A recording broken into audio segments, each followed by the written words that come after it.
رب اشرح لي صدري ويسر لي امري واحلل عقدة من لساني يفقهوا قولي یا بدیع العجائب بالخیر یا بدیع الحمد علیہ والصلاة علی آلہا اما بعد فقط قالا سبحانہ وتعالی فی قرآن المجید بسم اللہ الرحمن الرحیم ادعو الی سبیل ربک بالحکمت والموعظۃ الحسنہ وجادلہم باللتی ہی احسن ان ربک هو اعلم بمن ضل عن سبیلہ صلوات اللہ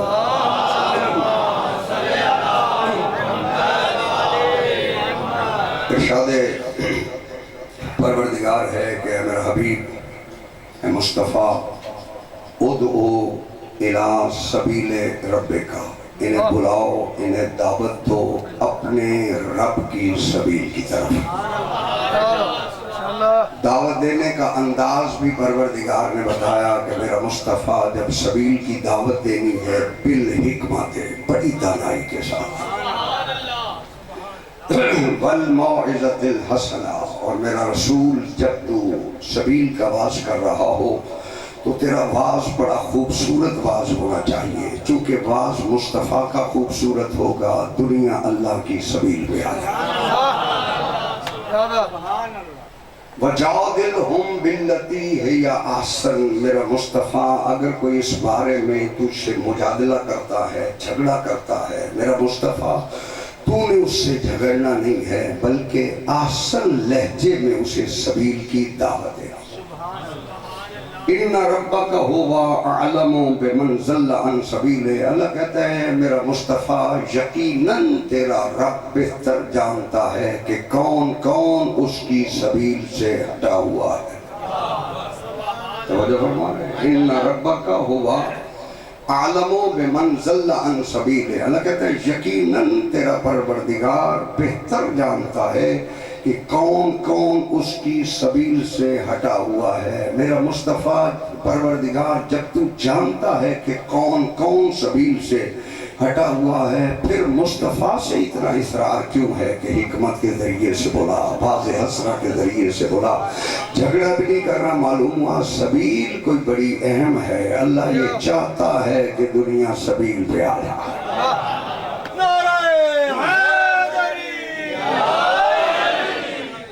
دنیا اس سبیل پہ آ رہا ہے یہ بات پروردگار نے قرآن میں کی ہے قرآن اللہ کی وہ مقدس کتاب ہے کہ جس میں کم از کم جو دائرہ اسلام میں داخل ہے وہ اس قرآن میں شک نہیں کرتا کیونکہ اگر مسلمان قرآن کی آیت میں شک کرے اس کی خلقت مشکوک ہو جاتی ہے لہذا پروردگار نے اس کلام کو لا ریب نازل فرمایا پروردگار نے اور بھی کتابیں نازل کی ہیں صحیفے نازل کیے ہیں پروردگار نے 114 صحیفے نازل کیے ہیں اور جو صحیفے نازل کیے ہیں وہ بھی اپنے پیغمبروں پہ نازل کیے ہیں گھبرائے تو نہیں بیٹھے نا اپنے پیغمبروں پہ نازل کیے ہیں اور پروردگار نے ہر صحیفے کو ہدایت بنا کر نازل فرمایا ہے چونکہ صحیفے بھی پروردگار نے نازل کیے ہیں لہذا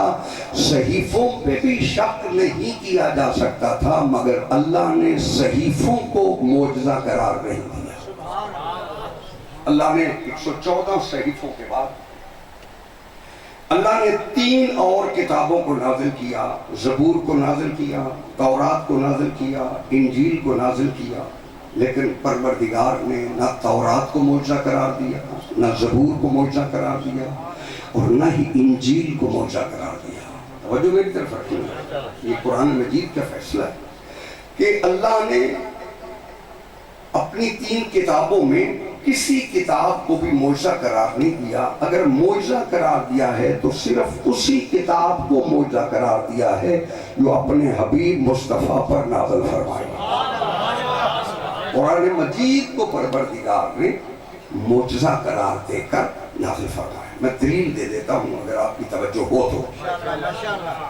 114 صحیفے اور 3 کتابیں یہ بھی کتابیں بھی تو اللہ کی کتابیں ہیں سارے جتنے بھی مسلمان ہیں کیا تورات پہ ایمان نہیں رکھتے؟ بولو سی میرے ساتھ، تورات پہ ایمان رکھتے ہیں، زبور پہ ایمان رکھتے ہیں، انجیل پر بھی ایمان رکھتے ہیں۔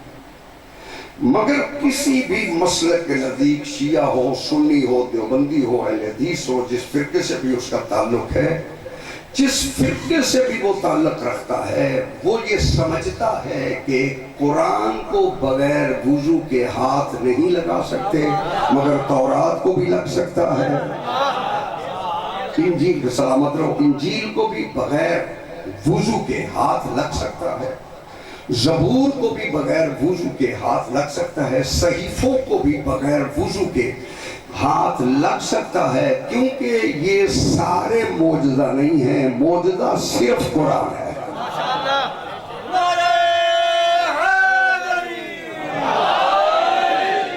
پروردگار نے 114 صحیفوں کے خلاصے کو پروردگار نے ان 3 کتابوں میں رکھا ہے، اور 114 صحیفے اور 3 کتابوں کے خلاصے کو پروردگار نے قرآن مجید میں رکھا ہے، اور پھر قرآن مجید کو پروردگار نے معجزہ قرار دیا ہے۔ جاگنا میرے ساتھ، میں ایک بات کرنا چاہتا ہوں، معجزہ اللہ نے صرف قرآن مجید کو قرار دیا ہے، اور پھر قرآن مجید یہ ساری 114 اور 3 کتابوں کے خلاصے کو قرآن میں رکھا ہے، اور پھر سارے قرآن کے خلاصے کو سورہ الحمد میں رکھا ہے۔ سبحان اللہ! سارے قرآن کے خلاصے کو پروردگار نے سورہ الحمد میں رکھا ہے، اور الحمد کے خلاصے کو بسم اللہ الرحمن الرحیم میں رکھا ہے۔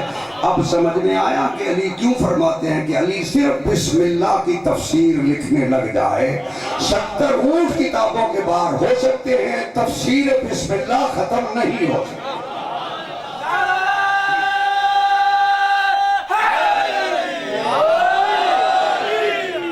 اللہ نے یہ خلاصہ رکھا، پورے قرآن کا خلاصہ سورہ الحمد میں رکھا۔ الحمد کے خلاصے کو اللہ نے بسم اللہ الرحمن الرحیم میں رکھا، اور بسم اللہ الرحمن الرحیم کے خلاصے کو پروردگار نے بے میں رکھا، اور بے کے خلاصے کو پروردگار نے بے کے نقطے میں رکھا۔ اسی لیے علی فرماتے ہیں انا نقطۃ تحت الباء، اس بے کے نیچے جو نقطہ ہے میں علی ابن ابی طالب ہوں۔ تجھے بسم اللہ سمجھ میں نہیں آئی، جس نے بسم اللہ اسے نقطہ بن کے بنایا ہے اس پر بحث کرتا ہے کہ علی کیسا ہے۔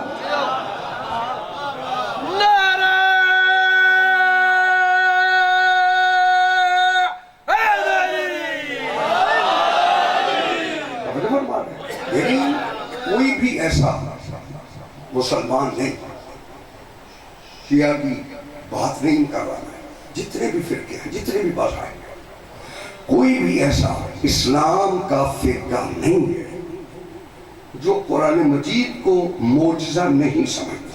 میں دلیل دے دیتا ہوں، قرآن مجید نے اسے معجزہ قرار دینے کے لیے پروردگار نے ایک اعلان کیا۔ اللہ فرماتا ہے قُلْ لَعَنِ اجْتَمَعَتِ الْإِنسُ وَالْجِنُّ عَلَىٰ أَن يَأْتُوا بِمِثْلِ هَٰذَا الْقُرْآنِ لَا يَأْتُونَ بِمِثْلِهِ۔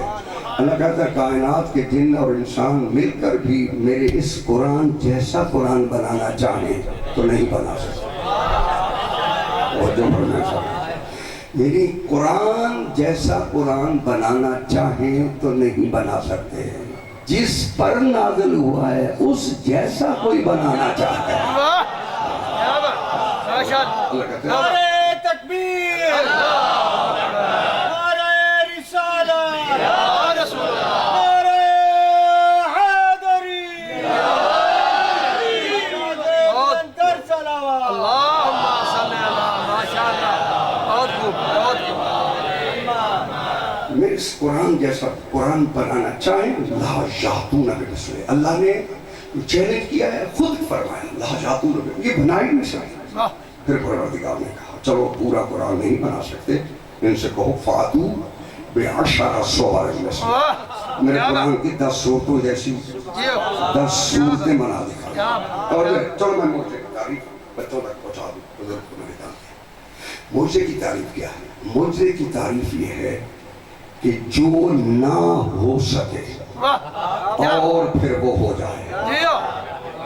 اس سے آسان تو میں کر نہیں سکتا، کیا بات؟ جو نہ ہو سکے جی جی اور وہ ہو جائے ہاں۔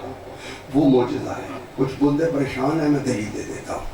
ڈوبا ہوا سورج پلٹ جی کے ہاں۔ نہیں آتا، سبحان وہ اللہ صحیح ہے صاحب، اس سے قریب نہیں میں آپ کا ڈوبا ہوا سورج پلٹ کے نہیں آتا، جی ہاں۔ اگر کسی کی انگلی کے اشارے سے پلٹ آئے وہ بہت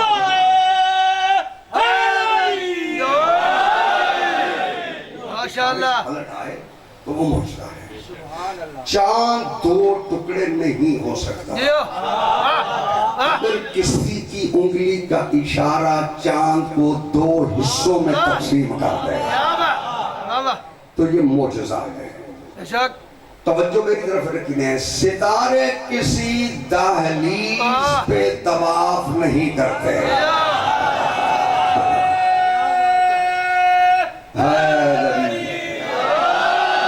اگر در زہرہ پہ ستارے طواف کریں تو یہ معجزہ ہے۔ جاگنا میرے ساتھ، آگ کسی بدن سے رعایت نہیں کرتی، اگر ابراہیم علیہ السلام کے لیے گلزار ہو جائے تو یہ معجزہ ہے۔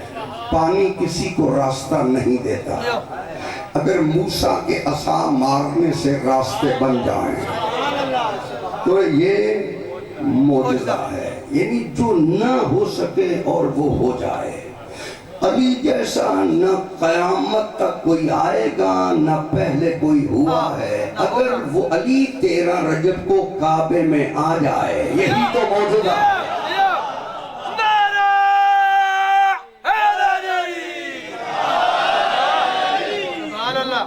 تو یہ معجزہ ہے، اور اللہ نے فرمایا فَأْتُوا بِعَشْرٍ صُوَرٍ مِثْلِهِ، جاؤ میرے قرآن کی 10 صورتیں جیسی 10 صورتیں بنا دے۔ نہیں بنی؟ اللہ نے کہا چلو 10 نہیں بنا سکتے، ان سے کہو ان کنتم فی ریب مما نزلنا علی عبدنا فَأْتُوا بِصُورَةٍ مِّن مِثْلِهِ، جاؤ اگر 10 نہیں بنا سکے نا تو جو میری سب سے چھوٹی صورت ہے،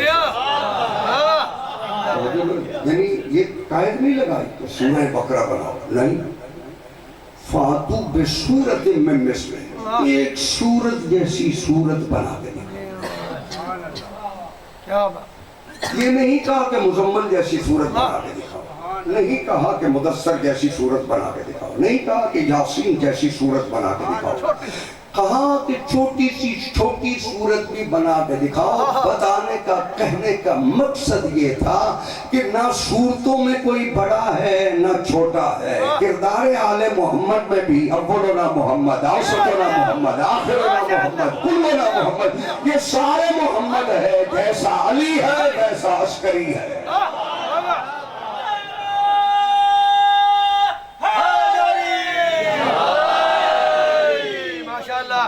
کیا بات معجزہ پیغمبر اکرم کو دیا، فرمایا توجہ، باقی نبیوں کو معجزے دی لیکن جب نبی گئے معجزہ ختم۔ نوح علیہ السلام کی کشتی معجزہ تھی، اب کوئی کشتی بھی معجزہ نہیں۔ ہو میرے خیال کوئی کشتی معجزہ ہے نہیں، ابھی نوح علیہ السلام کی کشتی معجزہ تھی۔ پروردگار نے جب اعلان کیا تو فرمایا وَاصْنَعِ الْفُلْكَ بِأَعْيُنِنَا وَوَحْيِنَا، لوگ کشتی بناؤ، ہماری آنکھوں کے سامنے بناؤ، ہماری وحی کے ساتھ بناؤ، کیونکہ کشتی بن رہی تھی نجات کی۔ اگر لکڑی کے تختوں کی کشتی بھی نجات کے لیے بنائی جائے وہ وحی کے سائے میں بنتی ہے اور اللہ کے سامنے بنتی ہے۔ اگر محمد مثل اہل بیتی کا مثل سفینۃ نوح، اگر وہ کشتی بنائے ان میں کوئی عیب دار نہیں آئے گا۔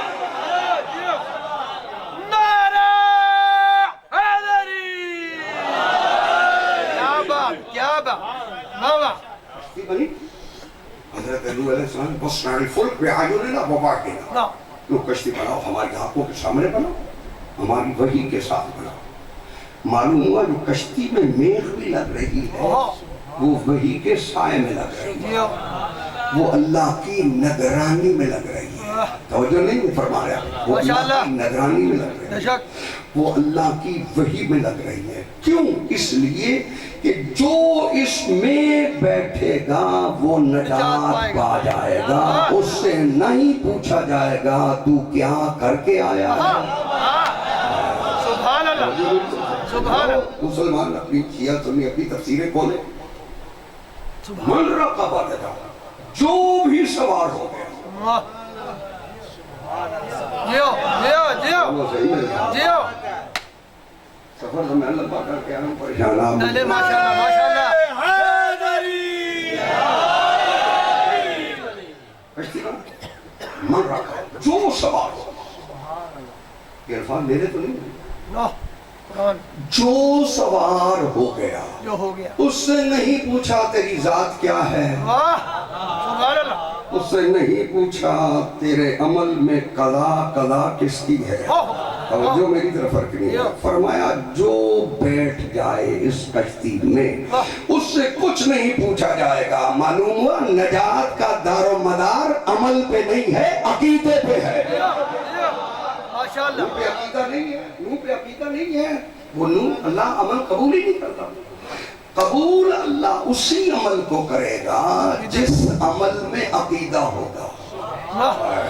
بولو تو صحیح ہے.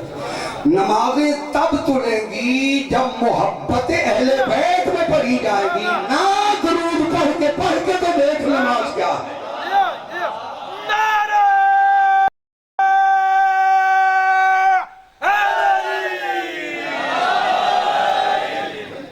کیا بات ماشاءاللہ.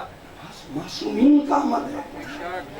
نماز پروردگار کی طرف سے واجب ہے مگر اتنے تک قبول نہیں ہوگی جتنے تک الا المودۃ فی القربى نہیں ہوگا. جو میری طرف رکھنی ہے کیونکہ اجر رسالت نماز نہیں مانگی گئی، 14 کی مودت مانگی گئی. بے شک بے شک. سبحان اللہ. یہ قرآن ہے نا، کسی کا فرمان تو نہیں ہے کہ کوئی جھوٹلا سکتا. پروردگار ہے. توجہ میری طرف رکھنی ہے. یہ پروردگار نے نوح کی کشتی کو بنایا معجزہ. نوح کا سکا بیٹا کشتی میں نہیں بیٹھا. واہ نوح اسے خود نہیں بچا سکتا. نہیں صحیح بات. جیو توجہ ہے. بے شک. حضرت نوح علیہ السلام فرما رہے اپنے بیٹے کو ارکب معنا، آؤ ہمارے ساتھ بیٹھو. کہتا سعوا بی الی الجبل، پہاڑ پہ چڑھ جاؤں گا، تیری کشتی پہ نہیں بیٹھوں گا. یعنی نبوت کا دشمن جب بھی سہارا لیتا ہے پہاڑ کا لیتا ہے.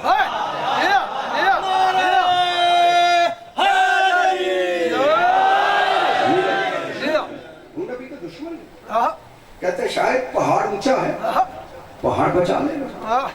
لیکن پروردگار نے پہاڑ کو بھی غرق کر دیا، نوح علیہ السلام کے بیٹے کو بھی غرق کر دیا. رشتہ داری نہیں بچتی، عقیدہ بچتا ہے.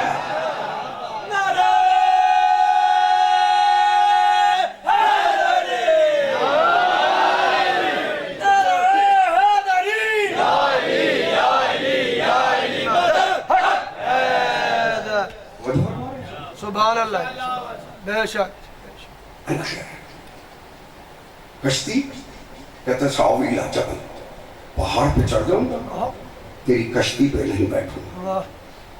اب اللہ نے نہیں دیکھا کہ نوح سے اس کی رشتہ داری کیا ہے. بے شک. اللہ نے دیکھا نبوت کو کتنا مانتا ہے.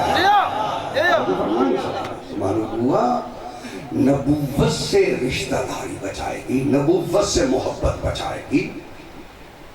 چاہے وہ نبی کا، توجہ میری طرف رکھیے، نوح کا بیٹا ہے مگر نہیں بچ سکا. کیوں؟ نوح سے عقیدہ نہیں ہے. جیو سبحان لیکن اللہ. آج وہ کشتی اگر کہا جائے، زیارت پہ گئے ہیں، کشتی تو ابھی بنی ہوئی ہے نا، مسجد کوفہ میں گئے ہیں نا. جی جی جی. دیکھیے آج وہ معجزہ نہیں ہے، نہیں ہو. اس وقت وہ معجزہ تھی. پانی آیا، اسی کشتی پہ نوح علیہ السلام نے لوگوں کو بٹھائے اور نوح علیہ السلام کشتی لے کے چل رہے ہیں. مگر جب بیت اللہ کے قریب کشتی آئی ہے تو پانی میں توجہ رہے راستے دیواریں بنا دی ہیں، یہ پانی بیت اللہ کی طرف نہیں گیا۔ جیو کیا بات، جو نے پڑھے اپنی تفسیریں پڑھے، بیت اللہ جتنا وہ جس پر طواف کرتے ہیں جو باؤنڈری بیت اللہ کی ہے اس میں یہ نہیں گیا پانی، دیواریں بن گئی۔ نوح علیہ السلام، اسی لیے نوح علیہ السلام نے جو طواف کعبہ کیا وہ کشتی پہ بیٹھ کے کیا۔ اسی لیے ہمارے علماء نے یہ کہا ہے کہ پیدل بھی آپ طواف کر سکتے ہیں، سواری پر بھی کر سکتے ہیں، چونکہ نوح نے سوار ہو کے طواف کیا تھا۔ اچھا یہ طواف ہو نوح علیہ السلام، وہ کشتی جو ہے وہ پانی، اب یہ علماء نے اس پہ جو بحث کی ہے وہ یہ فرماتے ہیں پانی اس لیے وہاں داخل نہیں ہو سکا چونکہ وہ پانی عذاب کا تھا، بیت اللہ میں عذاب نہیں ہے، بیت اللہ میں عذاب نہیں ہے، جو بیت اللہ کی پناہ میں آ جائے اس میں عذاب نہیں ہے، جو مولود کعبہ کی پناہ میں آئے گا۔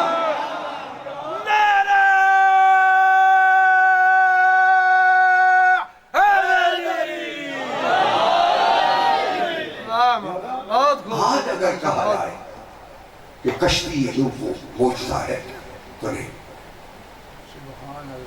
حضرت موسیٰ علیہ السلام نے عصا مارا، پانی میں راستے بنے، باشک بولو صحیح ہے، بڑھ گیا راستے بنے جی۔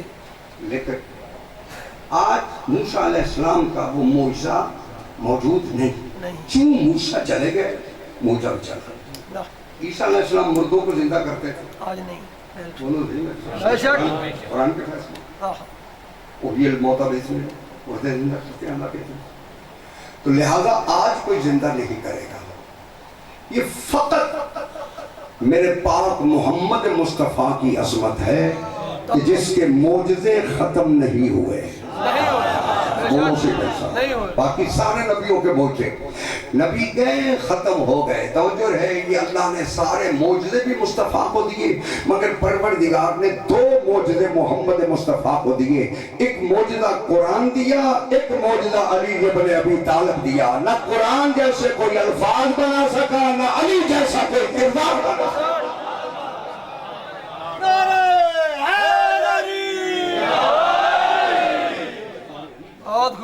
نہ کوئی کردار بنا سکا اور نہ ہی کوئی قرآن جیسا قرآن بنا سکا۔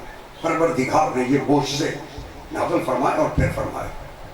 پروردگار نے قرآن جو نازل کیا ہے کس مہینے میں نازل کیا؟ فرمایا شہر رمضان الذی انزل فیہ القرآن، ہم نے رمضان میں اس قرآن کو نازل فرمایا۔ اب رمضان کے بارے میں تو سارے شیعہ سنی اس بات پر متفق ہیں کہ رمضان کا مہینہ سید الشہور ہے، یعنی سارے مہینوں کا سردار ہے۔ شہر مدینے کو کہتے ہیں، یہ سارے شہر جتنے بھی یعنی یہ سید الشہور ہے، یعنی مہینوں کا سردار ہے۔ کیوں سردار ہے؟ اس میں اللہ نے قرآن نازل کیا ہے۔ قرآن کے نزول کی وجہ سے مہینہ سارے مہینوں کا سردار بنا ہے۔ جس پر قرآن نازل ہوا ہے وہ آدم کا بھی سردار ہے، نوح کا بھی سردار ہے، ابراہیم کا بھی سردار ہے، موسیٰ کا بھی سردار ہے، یعنی کائنات میں کوئی ایسا نہیں جس کی سرداری جو حسنین کا بھی سردار ہو۔ اللہ نے جنت کے سردار اس نے شہر رمضان الذی انزل فیہ، ہم نے اسے قرآن شہر رمضان میں نازل کیا۔ میرے پروردگار، یہ جو تو نے قرآن شہر رمضان میں نازل کیا ہے، یہ دن کو نازل کیا ہے یا رات کو نازل کیا ہے؟ اللہ کہتا ہے اِنَّا أَنزَلْنَاهُ فِي لَيْلَةِ الْقَدْرِ، ہم نے اسے عزت والی رات میں نازل کیا۔ جا گئے تو میری بات کو سمجھنا، ہم نے چلو ترجمہ صاحب نے یہی لیلۃ القدر کا عزت والی رات کیا ہے، یہ پھر کبھی بحث ہوگی کہ یہ لیلۃ القدر ہے کیا، مگر آج چلو اسی بات پہ کر لیتے ہیں، یہ لیلۃ القدر ہے۔ اللہ کہتے ہیں وَمَا أَدْرَاكَ مَا لیلۃ القدر، تجھے کیا پتا کہ وہ عزت والی رات کیا ہے، لیلۃ القدر کیا ہے؟ یعنی جو ایک رات کو نہیں سمجھ سکے وہ اس کو سمجھ رہے ہیں جس پر قرآن نازل ہو رہا ہے۔ نعرہ تکبیر، نعرہ رسالت،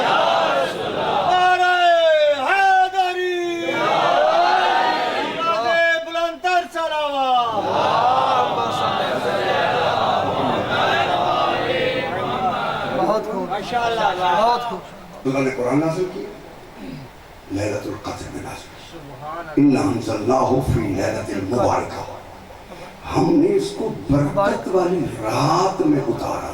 اب دنیا کو یہی نہیں پتا کہ وہ برکت کیا ہے. دنیا اگر فقط برکت کو سمجھ لے تو پھر یہ بدعت کے سارے کھاتے ختم ہو جائیں گے. اسی لیے تہجد زیارت جامع میں مولا فرماتے ہیں السلام علی محال معرفت اللہ. اللہ کی معرفت کا محل فقط آل محمد ہے. السلام علی محال معرفت اللہ ومساکن برکت اللہ. اور یہ اللہ کی برکت کے مساکن ہیں, مسکن ہیں. یہ بات پہنچ رہی ہے؟ بے شک مساکن برکت یعنی جس پر برکتیں, جس جگہ پر برکتیں نازل ہوتی ہیں وہ مساکن ہی ہمارا گھر ہے.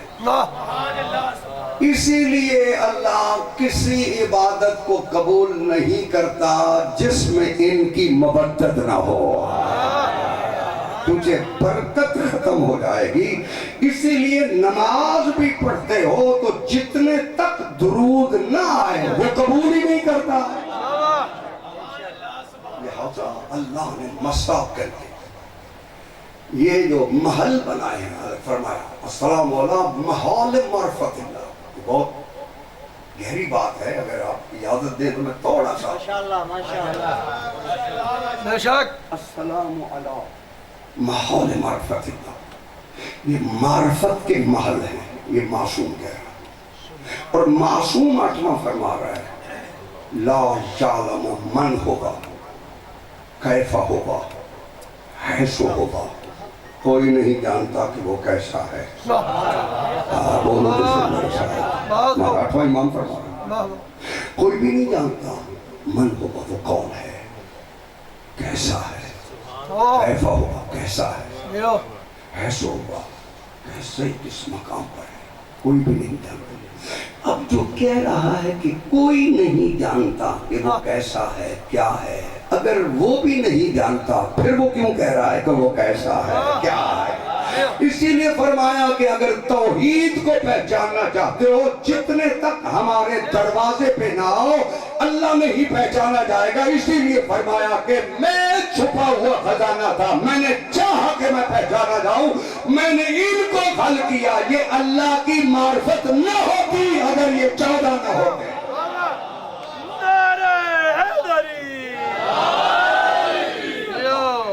ماشاءاللہ اس قرآن کو محمد مصطفیٰ توجہ رہے کہاں نازل کیا نزل بہ الروح الامین علی قلبک.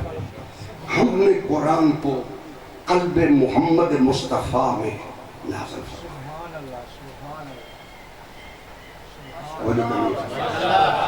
قلب محمد مصطفیٰ میں اللہ کہتا ہے نزل بہ الروح الامین علی قلبک.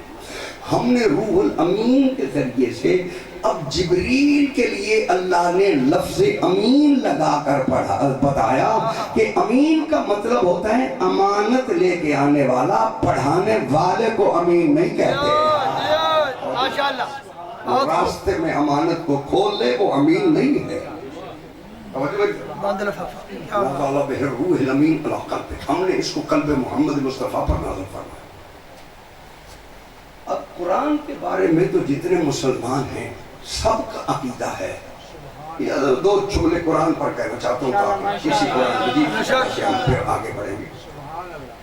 قرآن اتنی مقدس کتاب ہے اس کو بغیر وضو کے ہاتھ نہیں لگا. بولو صحیح میں اے عقیدہ ہے ایمان ہے. اب مولوی صاحب جمعہ نے خطبے میں دستے دینا کہ قرآن مجید کے حروف کو بغیر وضو کے چھونا حرام ہے. ٹھیک ہو گیا. بندے کا اگر بدن سارا پاک ہے غسل کر کے نکلا ہے پھر وہ قرآن کو ہاتھ لگا سکتا ہے. جاؤ مجھے کسی مفتی بلا کے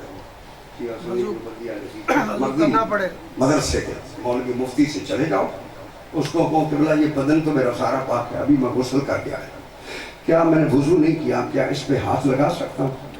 وہ کہے گا ہاتھ لگانا حرام ہے. میں ایک فرقے کی بات نہیں کرتا، میں سارے فرقوں کی بات کر رہا ہوں. توجہ ہے سارے؟ یہ میں پوری ذمہ داری سے کہہ رہا ہوں. میں 10 دن تو آپ کے پاس ہوں. آپ کسی مولوی سے پوچھ لیں جو پڑھا لکھا ہو، اس سے پوچھیں کہ کیا پاک بدن ہے؟ اس کو میں ہاتھ لگا نہیں لگا سکتا.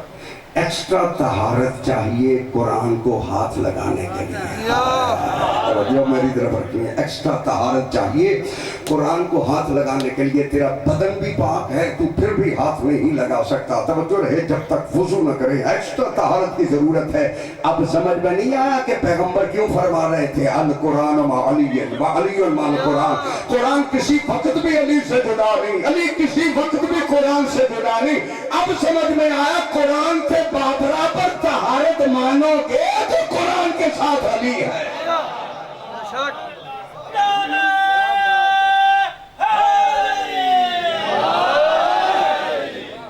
القرآن مع علی علی مع القرآن.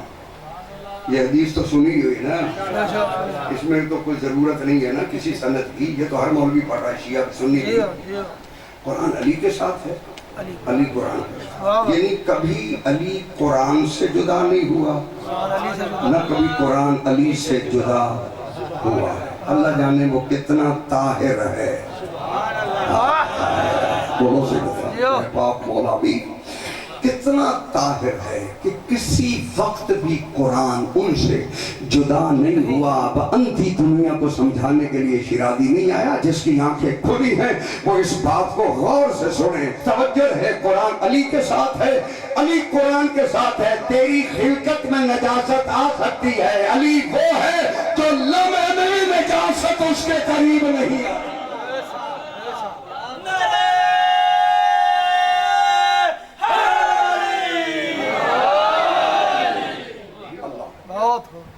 اس قرآن کو قلب محمد مصطفیٰ پر نازل فرمایا. آج آ گئے تو قرآن کی ایک آیت پڑھا. اللہ کہتے ہیں لو انزلنا هذا القرآن على جبل لرأيته خاشعا متصدعا من خشية الله. بے شک کیا بات ہے. بولو صحیح میں ماشاءاللہ. قرآن کی آیت ہے نا. یہ تو ختموں بھی سنتے ہو نا، مولوی صاحبان ختموں میں پڑھتے ہیں لو انزلنا هذا القرآن على جبل لرأيته خاشعا متصدعا من خشية الله. اللہ کہتے ہیں اگر ہم اس قرآن کو پہاڑوں پر نازل کر دیتے ہیں وہ بھی اللہ کے خوف سے رضا ہو جاتے. معلوم قرآن اتنی قوی اور مضبوط کتاب ہے جسے پہاڑ بھی برداشت نہیں کر سکتے. جیو ماشاءاللہ. گرمی تو 10 دن رہے گی.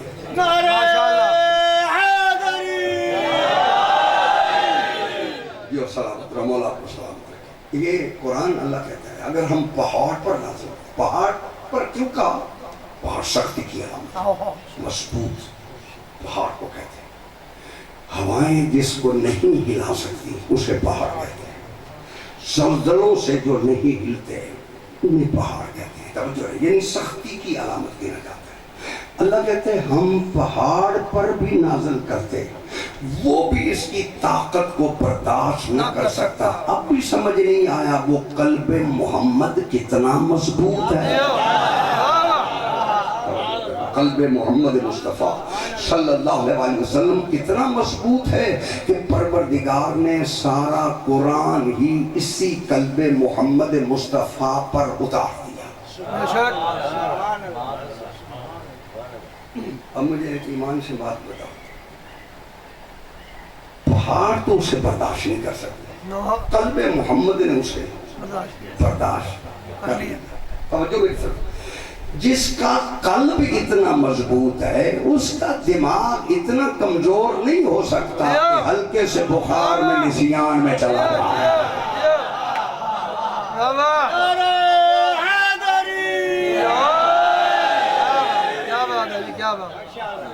اس قرآن کو قلب محمد مصطفیٰ پر اتارا. اور میں ایک سوال کرنا چاہتا ہوں. یہ کپڑا ہے، میں کہہ رہا ہوں کہ یہ جناب نجس ہو گیا.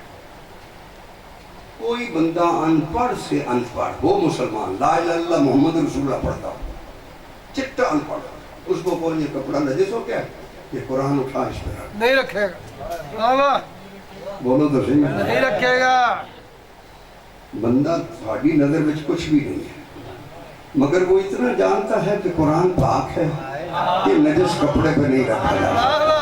اللہ کو اتنا پتہ ہی نہیں تھا کہ اس نے پورا پاک قرآن اس قلب محمد مصطفیٰ میں اتار دیا، تو معلوم ہوا یہ قلب بھی تو اتنا پاک تھا جو قرآن کے لیے جگہ بنا ہے۔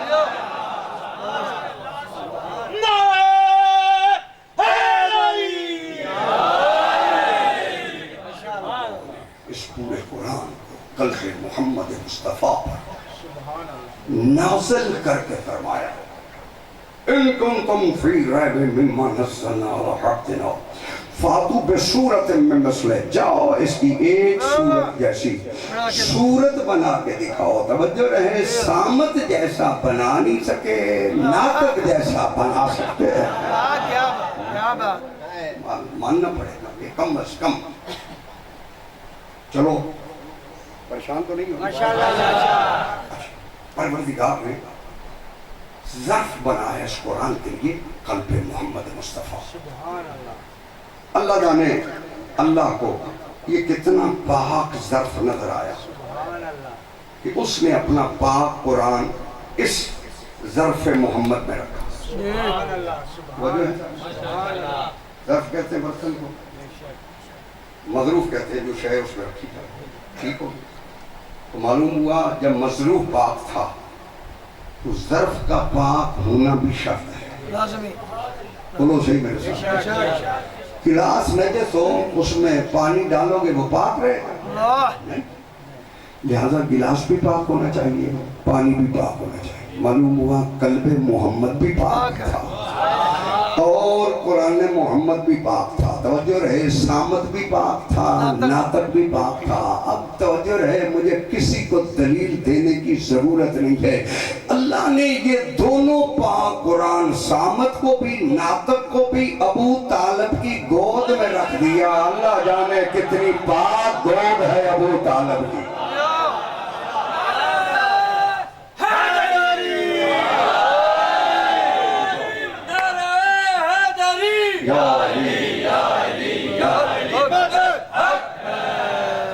بس یہ ابو طالب کی اولاد تھی جس نے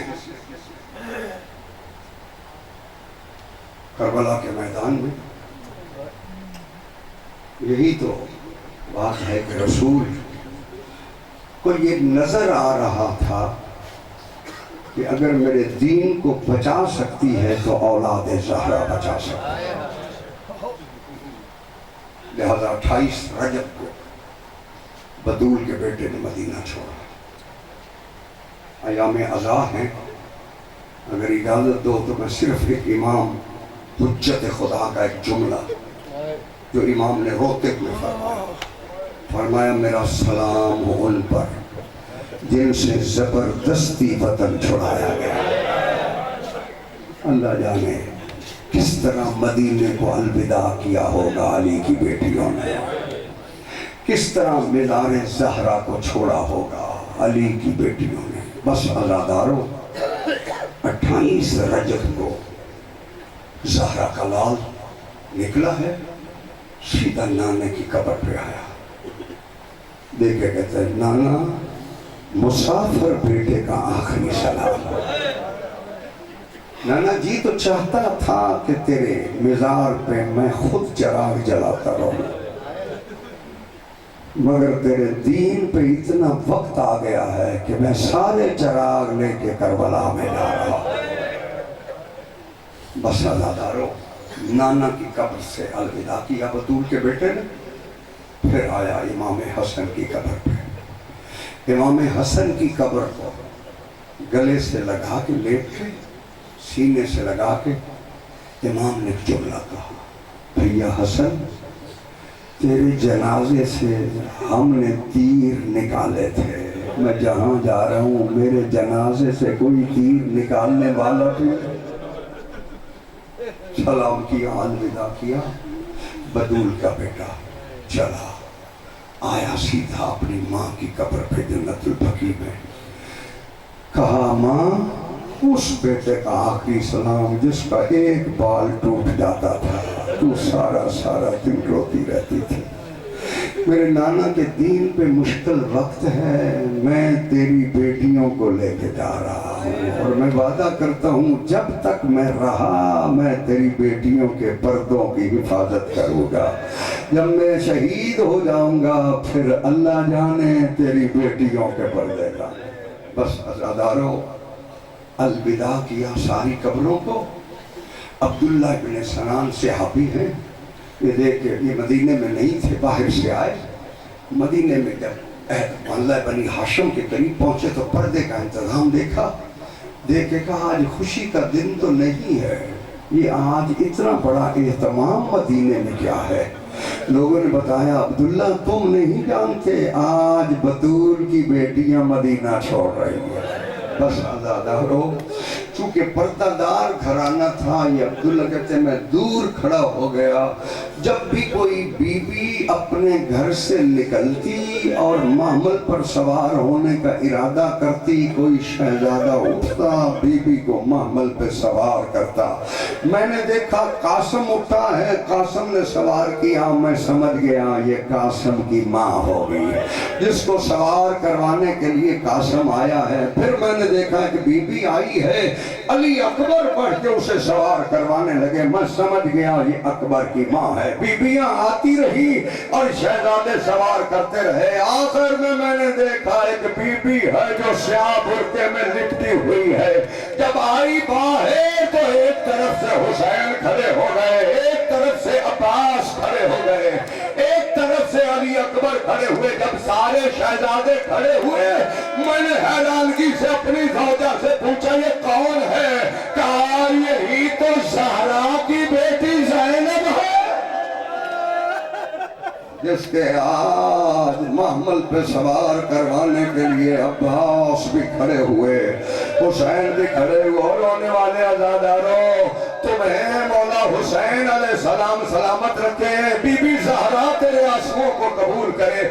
مجھے اتنا بتا آج مدینے میں سوار ہونے لگی ہے، عباس بھی آ گئے، اکبر بھی آ گئے، اللہ جانے شام غریبہ کے بعد یہی بی بی ہے کہ نہر فرات کی طرف دیکھ کے کہتی عباس آپ بتا اب کلثوم کو کون سوار کرے؟ آج علی کی بیٹیوں کو کون سوار کرے گا؟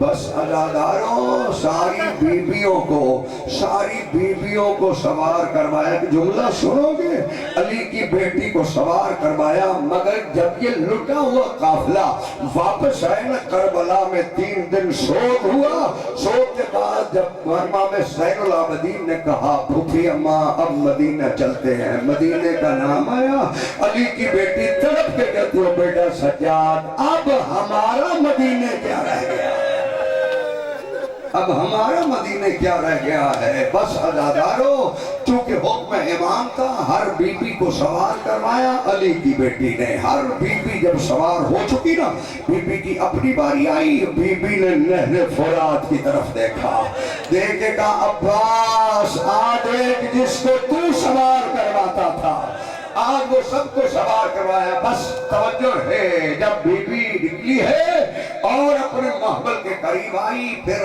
آخری حسرت کی نگاہ سے قبر حسین کی طرف دیکھا، مگر کیا نظر آئے کہ بی بی ہے جو قبر حسین سے لپٹی ہوئی ہے۔ بی بی کہتی میں نے تو سب کو سوار کیا، یہ بی بی کون ہے؟ جب قریب آئی تو کیا دیکھا؟ اصغر کی ماں ہے جو قبر حسین سے لپٹی ہوئی ہے۔ کہا میں نے تو سب کو سوار کروایا، آپ تو پھر کیسے اتر گئی؟ کہا بی بی اب مجھے مجبور نہ کر، میرا سردار بھی کربلا میں ہے، میرے اصغر کی قبر بھی کربلا میں ہے، میں سکینہ کو شام چھوڑ کے آئی ہوں، مجھے یہی مجاور بنا دے، میں کبھی حسین کا ماتم کروں گی۔ وَسَيَعْلَمُ الَّذِينَ ظَلَمُوا أَيَّ مُنقَلِبٍ يَنقَلِبُونَ۔ میرے پروردگار کے حق کے محمد